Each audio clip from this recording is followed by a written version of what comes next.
Good afternoon, everybody. And let me say that you all really don't know how good you look to me this afternoon. But one thing that I do want to say and remind us of is that the real measure of success for this gathering is going to show up a few days from now. The reason I say that is to remind us to adhere to social distancing mandates. We do not want this to become a super spreader like number 45's events become every time they meet. We are more precious to one another than that. I want to, first of all, say to you that I am the president of the North Carolina NAACP, which represents more than 65 adult branches across the length and breadth of the North Carolina State Conference and about 25 youth and college division chapters. When translated out, that means that we service about 20,000 members across the state of North Carolina. And those 20,000 members are standing here with us today. My brothers and sisters, sons and daughters, nephews and nieces, cousins and friends, we come together this afternoon to gain justice for the next generation. We don't fight for ourselves. We fight for our children, our grandchildren, our nephews, and our nieces. The NAACP was formed in 1909 on the 100th anniversary of the President Abraham Lincoln's birth. The great emancipator, as he is sometimes called, was assassinated at age 55 on a balcony after he had mobilized an army, white and black, to smash the sin-filled system of slavery. Dr. King was born 20 years after the NAACP was formed in 1929. He, too, was assassinated on a balcony way before his time. He was 39 years old. Dr. King would have celebrated his 92nd birthday on January 15th, 2021. That's 5 days. I repeat, 5 days before President-elect Joe Biden and Vice President-elect Kamala Harris, who looks like so many of you, ignite the torch of truth and justice on Black Lives Matter Plaza in Washington, D.C. This thing is giving me a little trouble. In 1954, the NAACP legal team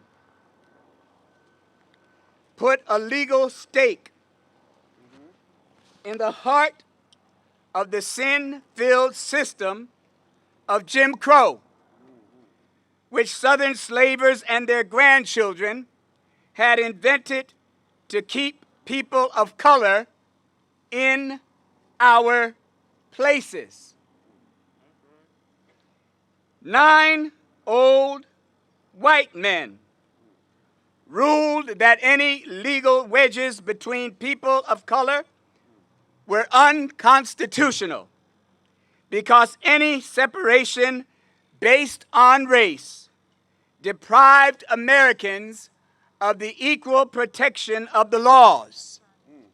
A year later, the Montgomery, Alabama NAACP and her secretary, Ms. Rosa Parks, decided that she should test whether Jim Crow was dead in Alabama. And with the recently brutalized Emmett Till on her mind, she intentionally committed civil disobedience on a bus and was charged with a misdemeanor. And she, a 27-year-old minister, Dr. Martin Luther King Jr., the primarily black bus riders of Montgomery, walked and organized carpools for a year. And a year later, Jim Crow buses were banned in Alabama and soon in the entire South. The NAACP and a new generation of Southern leaders learned the importance of giving space, place, and support to the new generation, particularly when they are prepared to step into the strange circumstances like the ones we face today.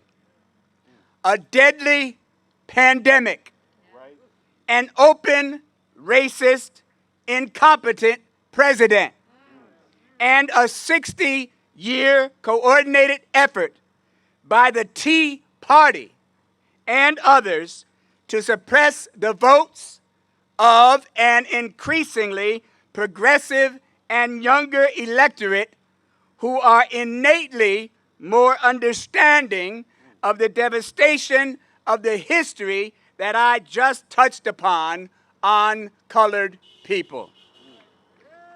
Thank you for listening to this history, for it is long, but it is applicable to the movement here today. That's right. That's right. Against the policies and mendacity of the Alamance County Sheriff, Terry Johnson, who quite frankly conducts himself and the sheriff's office just as if he were a grand supporter of Jim Crow or himself a member of the white supremacist Tea Party. It is in his nature to foster a culture of bias, which undermines the Alamance County Sheriff's Office from serving and protecting the African American community. So we, the North Carolina NAACP, has come to join in the fight for justice for the next generation.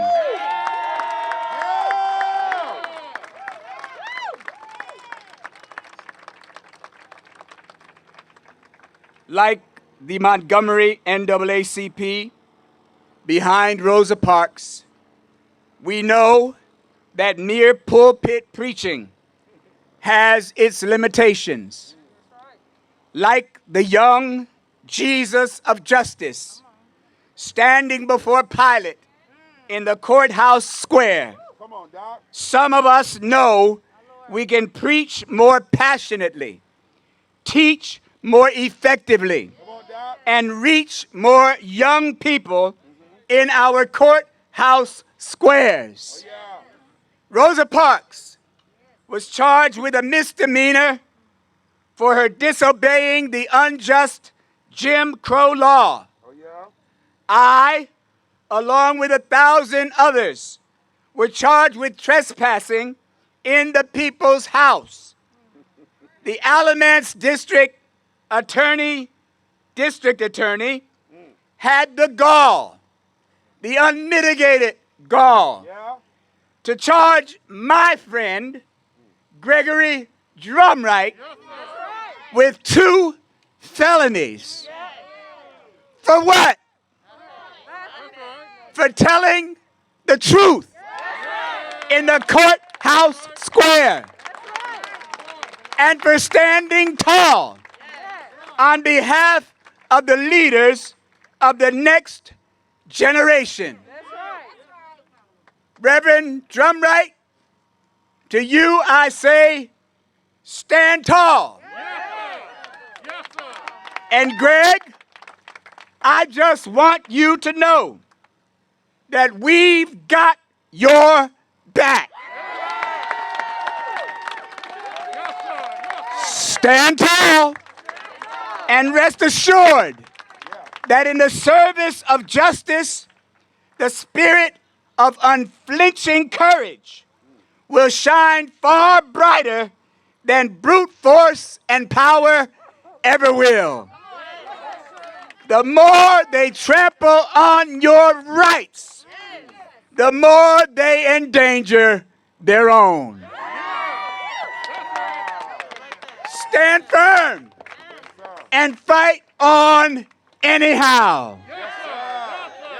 Keep your hands on the gospel plow. Harder yet may be the fight. Right may often yield to might. Wickedness a while may reign. Satan's cause may seem to gain. But there's a God. I said there's a God that rules above with hand of power and heart of love. And if we're right, I said if we're right, and I know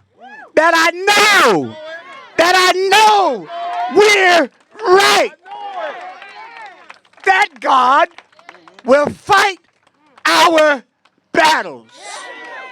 I said that God will fight our battles. And we will. Yes, we will. Have peace someday. The people united can never be defeated.